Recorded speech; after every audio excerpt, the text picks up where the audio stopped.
One of my favorite TV shows to watch as a kid was Yu-Gi-Oh! In which, when it comes to collecting Funko Pops, it's actually one of the biggest sets that I collect. I pretty much have the entire set of Yu-Gi-Oh! Pops besides probably a lot of the newer wave. So I thought, because of the fact that not only am I a big Yu-Gi-Oh! Fan, but the fact that Anime Expo 2025 is around the corner, that I thought I would do a tier maker video of ranking every single Yu-Gi-Oh! Funko Pop that has been made thus far, which will include the upcoming Anime Expo 2025 exclusive Elemental Hero Pop. And if you end up enjoying this type of content, don't forget to like, comment, and subscribe, but nonetheless, let's kick off this tier maker list. Alrighty, so we are on the tier maker website, and the categories from worst to best are obliterate as the worst, then the usual categories of could have been better, not bad, really good, and then the top tier being heart of the cards. I thought I'd put the best and the worst categories being Yu-Gi-Oh! Related names. But nonetheless, let's kick off with Wave 1 to start off with, which has Yami Yugi, Seto Kaiba, Blue Eyes White Dragon, Dark Magician Girl, then exclusive pops of a metallic Blue Eyes White Dragon that's exclusive to Box Lunch, and then a Hot Topic exclusive Dark Magician. So let's start off with that Yami Yugi, which I'm gonna kick it off by putting it under the really good category. I think for the most part it could have been under Heart of the Cards, but I think I'm gonna save a lot of the really detailed duel monsters in that category. So at least for right now, this has got to be under the really good category. With Seto Kaiba, I don't think it's as detailed as the Yami Yugi, so I am gonna put it under not bad. The Blue Eyes White Dragon, I do think I gotta put this one maybe, do I put it under really good or do I put it under Heart of the Cards? I'm just gonna say for the sake because it's a dual monster, Heart of the Cards. I know a lot of people were really excited about that. The Box Lunch exclusive Blue Eyes White Dragon, that one I'm gonna put under really good because it's just a different color swap and also the price point and how I believe it is the most expensive Yu-Gi-Oh! Pop in the entire set overall. The OG Dark Magician Girl, I'm probably gonna have to put it under really good, and then Dark Magician, the Hot Topic exclusive, that one I will put under Heart of the Cards, and that might be more of a personal reaction wise because Dark Magician is my favorite duel monster. I know that sounds so cliche, but Dark Magician is the GOAT. Then we got ourselves Wave 2, which has common pops of Yugi Moto, Maximilian Pegasus, Joey Wheeler, Red Eyes Black Dragon, Exodia the Forbidden One, then a Target exclusive Slifer the Sky Dragon, a GameStop exclusive Obelisk the Tormentor, and then a Toy Temple exclusive Yami Merrick. So starting off with Yugi Moto, and I'm gonna put him under not bad. Very similar to obviously Yami Yugi, but you can definitely tell with not only the body sculpt, but a little difference in the head sculpt and how you can definitely tell out of the box which one would be Yami Yugi, which one would be Yugi Moto. The Maximilian Pegasus, this one, I'm gonna put it under not bad. If I was specifically ranking these, which in case you're wondering, these aren't going to be specifically ranked, this would be like beginning of not bad, end of really good at the moment, and it's probably the detail of the Millennium Eye that makes up for it. Joey Wheeler for this set, this is a not bad. And then we got the Red Eyes Black Dragon. That one I feel I do gotta put under at least really good or Heart of the Cards. That one I will put under really good. It's not under Heart of the Cards because especially there was an error involved with this pop where the teeth are all black instead of the actual glam shot itself, where it should be some white teeth, but I don't know what the heck happened there when it came to the actual production of this pop. The Exodia, the Forbidden One, this one definitely has to go under Heart of the Cards. This may be the best pop in the entire Yu-Gi-Oh! Set. Every little bit of detail when it comes to the head sculpt and especially the chains that are attached to this. While we're at it with Slifer the Sky Dragon and the Obelisk the Tormentor, those two pops are also going to be under Heart of the Cards. So much detail involved with 2 out of 3 of the Egyptian god cards, and especially with Obelisk the Tormentor and how he was originally presented during the New York Toy Fair reveals, and then they switched the colorway to where it looks more blue as you saw in the Yu-Gi-Oh! Duel Monsters TV series. And then we got ourselves the Yami Merrick, and this may be the rare occurrence where I do put a human character under the heart of the card section, this actually might be my favorite Yu-Gi-Oh pop overall. With the detail of the hair, you have the purple eyes, you have the Millennium Rod, and especially this was the first pop in the Yu-Gi-Oh set to actually have the dual disc alongside the character, which we will see a couple of them later on, but this was the first pop to do it, and I still think it is an excellent looking pop compared to the newer ones even today. Now moving on to what I believe would be Wave 3, where we do have a Pharaoh Atem, My Valentine, Yami Bakura, Blue Eyes Toon Dragon, which also had a GameStop exclusive silver metallic version, the Funko Shop exclusive Silent Swordsman LV0, the Target exclusive Stardust Dragon, the Hot Topic exclusive Blue Eyes Ultimate Dragon, the GameStop exclusive Winged Dragon of Ra, the TargetCon exclusive Blackluster Soldier, the CCXP exclusive Summon Skull, and then the New York Comic Con 2022 exclusive Five-Headed Dragon. So let's start off with the Pharaoh Atem, and I'm actually going to put this one under really good. I don't think it's as good as the OG Yami Yugi, but it is better than the Yugi Moto in my opinion. I was a pretty big fan of that season 5 arc of like going back to ancient Egypt and seeing the lore of how even some of the dual monsters, and I think the detail of this pop is really awesome. I think my little gripe of why I wouldn't put this under Heart of the Cards is the fact that when it comes to the box, for some reason they put the TV show name where the name usually is, and then they put the name where the TV show logo usually should be. So it's a little awkward that they did that, because then it just looks out of place even with the 6-inch pops that follow the normal formula. My Valentine, this one I'm gonna put probably under not bad. It was really cool to see her in this set because I felt like for Wave 2 we should have had her, but once again, she does have the dual disc, so that kind of makes up for this also. The Yami Bakura I will also put under not bad. It's not as detailed as the Yami Merrick, which speaking of, it's actually surprising that Yami Bakura was actually made after Merrick, considering that most people would probably say that Yami Bakura is the best villain in the entire Yu-Gi-Oh series. In my opinion, I think it is Merrick because of how sinister he was during the second season, but this pop is still pretty sweet with how they pulled it off. The Blue Eyes Toon Dragon with both the regular version and the GameStop exclusive. The regular version I am going to put under really good. I love the execution of how they also have the book with Toon World as a base, but with the metallic version, this has to be probably the rare occurrence in this video where I will add it at that bottom tier of Obliterate. I think that this wasn't executed as well as, let's say, the box lunch exclusive Blue Eyes White Dragon, because at least with that, they kept the color of the eye, they kept the tongue and the teeth the same, but this is just simply, let's take that common one and take some silver spray paint and put it all over it. The eyes are silver, the teeth are silver, even the book with Toon World is silver. I just don't think it was executed well. The only thing good about this is the t-shirt that it comes with because it was part of a pop and tea bundle. The Silent Swordsman LV0, this pop I'm going to put under not bad. I think it's executed very well, but I think there are definitely some dual monsters that should have been made before Silent Swordsman. The Stardust Dragon, this one I'm gonna put under not bad. This was, I believe, the first pop they made outside of OG Yu-Gi-Oh! I believe this was in 3D, or it might have been GX, I can't exactly remember. We got the Hot Topic exclusive Blue Eyes Ultimate Dragon, and this one has to go under Heart of the Cards. People have been wanting Blue Eyes Ultimate for a while, and they did execute it very nicely. I think my gripe once again involves the box, because I felt like this pop was big enough to put in a regular 6-inch box instead of that massive box where it's more wider, just like the Stardust Dragon is in. The TargetCon exclusive Blackluster Soldier, this pop is really sweet, and I am actually going to put this under really good because it is one of those dual monsters that I am very familiar with when it comes to the Yu-Gi-Oh series.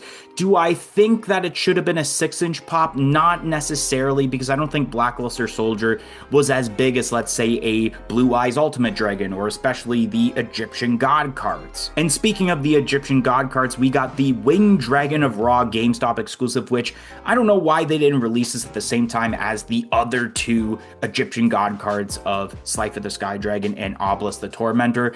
I am going to put this under really good though, instead of up there in Heart of the Cards, because there is something that's a little bit awkward about this, and I don't know if maybe it's because of the wings being more folded in instead of spread out like you usually see in the actual card or on the actual card itself, but maybe it would have actually been beneficial if we actually had the box style of the Blue Eyes Ultimate Dragon and the Stardust Dragon with this Winged Dragon of Ra to spread out the wings a little bit more. We got Summon Skull for CCXP 2022, and this has got to go under Heart of the Cards. This is definitely a dual monster that people were wanting for such a long time, even dating back to probably either Wave 1 or Wave 2, to be honest. Maybe it would make a little bit more sense if it was a 6-inch, but I think we can all agree that it's fine as a 4-inch because it saves room on our shelves when it comes to the collection. And then we got ourselves the 5-headed dragon for New York Comic Con, the actual first ever Comic Con exclusive Yu-Gi-Oh pop, and I'm gonna put this under really good. And there are people that are complaining, it's like, oh, this is a carbon copy of Tiamat from Dungeons and Dragons, which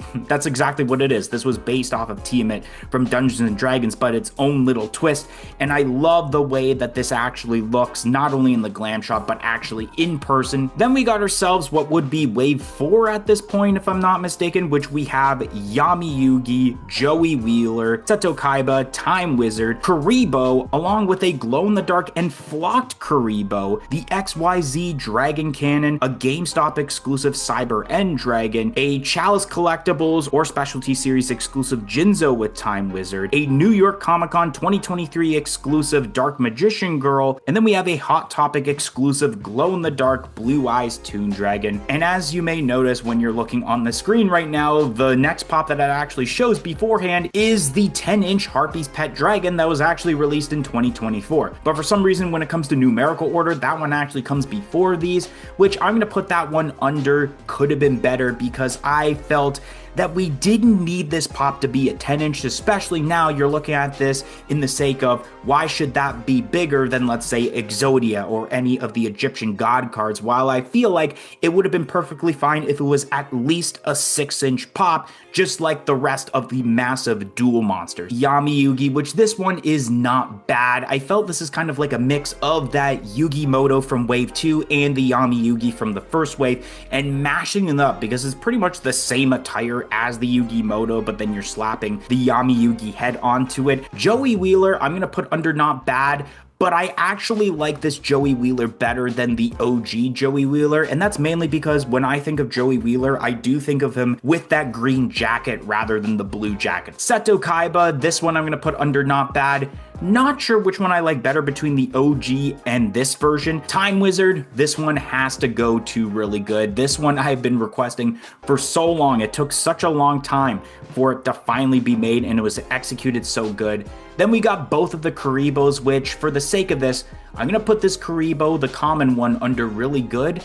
And then I'm actually going to put the glow-in-the-dark and flocked version under Heart of the Cards. Not only does a flocked variant make sense for Kuribo, but it's also awesome that they added the additional specification of glow-in-the-dark, the XYZ Dragon Cannon, and I think I'm going to put this one under really good because of the creativity involved with this specific dual monster and how it was executed very nicely. The Cyber End Dragon, and I don't know if this one was really needed, and I'm going to put this one under could have been better. Jinzo and Time Wizard, I'm gonna put this one under really good because really if I was specifically ranking these could be side by side with the Time Wizard, especially because maybe you might want Jinzo but not necessarily need the common Time Wizard because you already get one with Jinzo, the glow-in-the-dark 6-inch Blue Eyes Toon Dragon.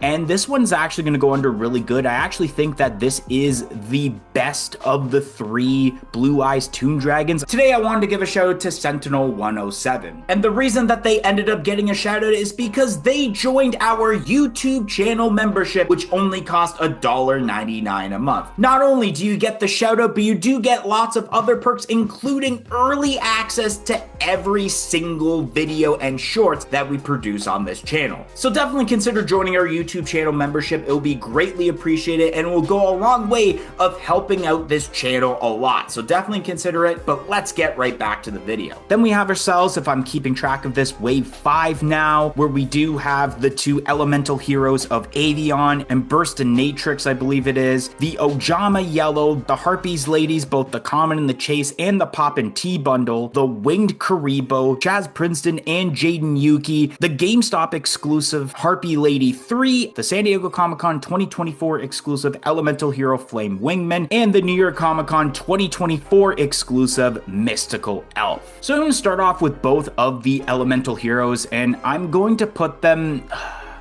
under not bad. They are very detailed, but at the same time, these are pops that I kind of wish I would have skipped out on when I bought them and bought them at a later date, because they did so much of an overproduction of these that these ended up at my GameStop for $5, which would have been nice to actually buy them at that price instead of paying full price. The Harpies lady, I'm going to do this like I do with a lot of videos where there's multiple. That one will go into different categories. So I'm going to start off with the chase. That one I'm going to put under really good.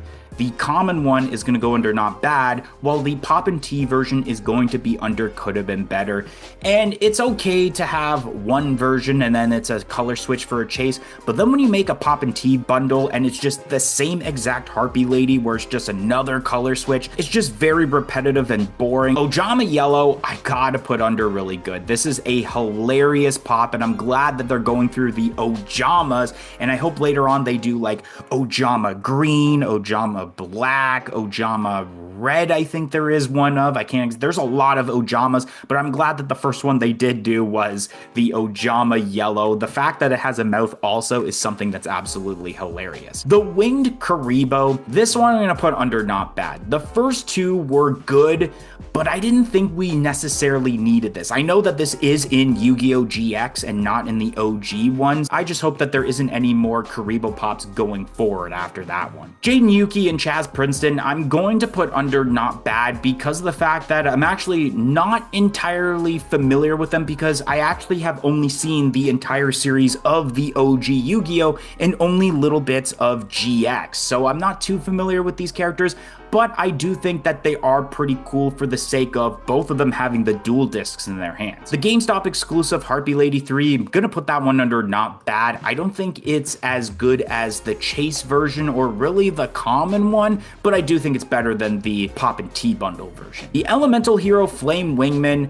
I'm going to put this under really good, and I think in my opinion at the moment it is the best elemental hero pop that they have done yet. So awesome, with the one side being the dragon arm and then you have the wing for the other one. They just executed this one so perfectly. Mystical Elf, this one has to go under Heart of the Cards. This is something once again from OG Yu-Gi-Oh! That people have been wanting for a while, and it's really cool because Mystical Elf on the actual card, you don't really see the bottom half. So it was really created to see what Funko would come up with as terms to the bottom half. Then we have the next wave of Yu-Gi-Oh! Pops, which has the Chalice Collectibles exclusive Dark Magician Girl with the cylinders, the Magician of Black Chaos, the Magician's Valkyria, Cyber Dragon, Zane Truesdale, and then the 6-inch Rainbow Dragon. The Dark Magician Girl, I'm gonna put this one under really good. Now, I don't know which one I like better between the 3 at this point. It is weird that at this point we had 3 Dark Magician Girls even before the second Dark Magician that we'll actually get into in a little bit. Magician of Black Chaos is a detailed and awesome dual monster. Gotta put that one under really good.